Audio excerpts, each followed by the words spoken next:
Assalamualaikum warahmatullahi wabarakatuh.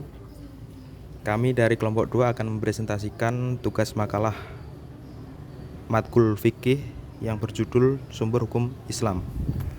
Hukum Islam bersumber dari 4 macam, yaitu Al-Quran, hadis, dan ijma, dan qiyas.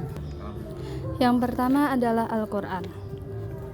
Al-Quran yaitu kalam-kalam Allah yang diyakini sebagai wahyu yang diturunkan kepada Nabi Muhammad SAW melewati perantara malaikat Jibril. Nah, kedudukan Al-Quran yaitu sebagai sumber Islam yang pertama dan yang paling utama. Jadi yang dijadikan sumber hukum Islam yang pertama yaitu Al-Quran. Adapun fungsi dari Al-Quran yaitu mewujudkan kemaslahatan bagi manusia. Dan sedangkan isi kandungan Al-Quran yaitu ada banyak sekali. Yang pertama berisi tentang hukum-hukum perintah dan larangan. Sedangkan isi kandungan yang kedua yaitu berisi tentang perintah. Contohnya seperti wa aqimus sholata wa atuz zakah, dan dirikanlah sholat dan kerjakanlah zakat. Selanjutnya berisi tentang ibadah dan juga ada muamalah atau hubungan manusia.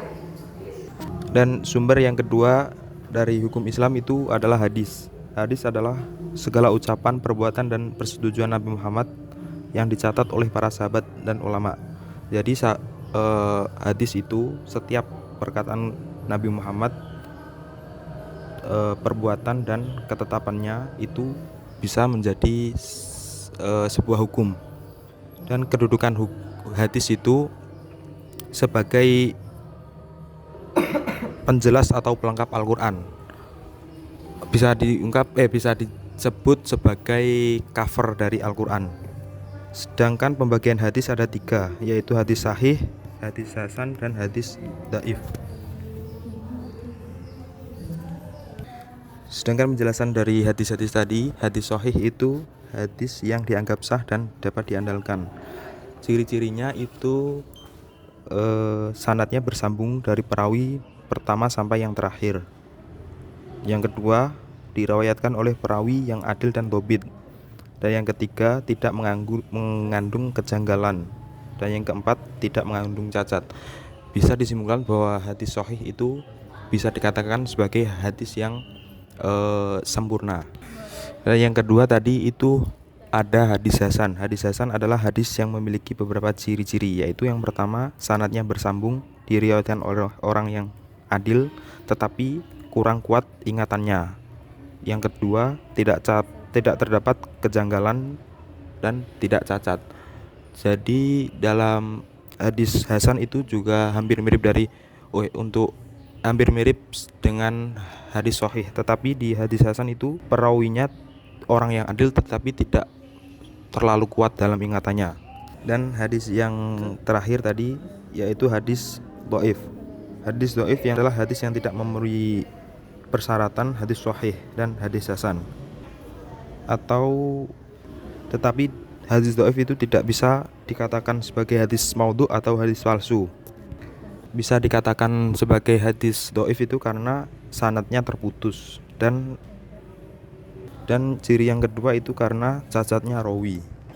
Dan sumber hukum Islam yang ketiga itu ijma. Ijma adalah kesepakatan para ulama pada suatu masalah tertentu mengenai suatu permasalahan hukum Islam yang tidak secara eksplisit diatur dalam Al-Quran dan hadis.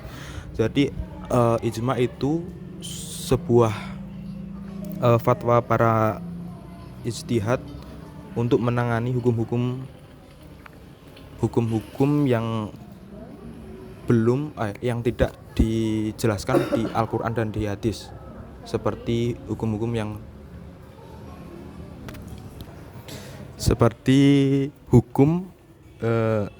diharamkannya minyak babi, itu kan enggak dijelaskan di Al-Quran dan di hadis, tetapi para mujtahid itu berfatwa bahwa minyak babi itu dinyatakan haram. Sedangkan Fungsi ijma yaitu memutuskan suatu perkara yang terjadi di kalangan umat yang timbul dari perbedaan pendapat yang dibuatkan hukum yang mengaturnya agar tidak terjadi perselisihan di antara umat yang dapat menimbulkan perpecahan. Hukum yang keempat adalah kias. Kias adalah metode analogi yang digunakan untuk menetapkan hukum suatu masalah baru dengan cara membandingkannya dengan masalah yang sudah ada hukumnya berdasarkan kesamaan ilat atau alasan hukum, atau dengan cara kayak membandingkan dengan masa Rasulullah terus dibandingkan dengan masa sekarang. Seperti contohnya menentukan narkotika sebagai barang khamar atau minuman yang memabukkan. Hal ini karena narkotika tidak disebutkan dalam Al-Quran dan hadis, serta belum ada di zaman Nabi Muhammad SAW. Fungsi kias yaitu menetapkan suatu hukum atas suatu perkara yang baru, yang belum ada pada zaman sebelumnya, namun memiliki kesamaan dalam sebab, manfaat, bahaya, dan berbagai aspek dengan perkara terdahulu, sehingga dihukumi sama. Sedangkan kesimpulan dari makalah kami itu mengkaji landasan teori yang melandasi sumber-sumber hukum Islam, meliputi Al-Quran, hadis, ijma, dan kias. Jadi setiap sumber hukum itu memiliki peran spesifik dalam pembentukan hukum Islam. Seperti contohnya Al-Quran menjadi hukum yang didahulukan. Jadi dia sebagai hukum yang utama.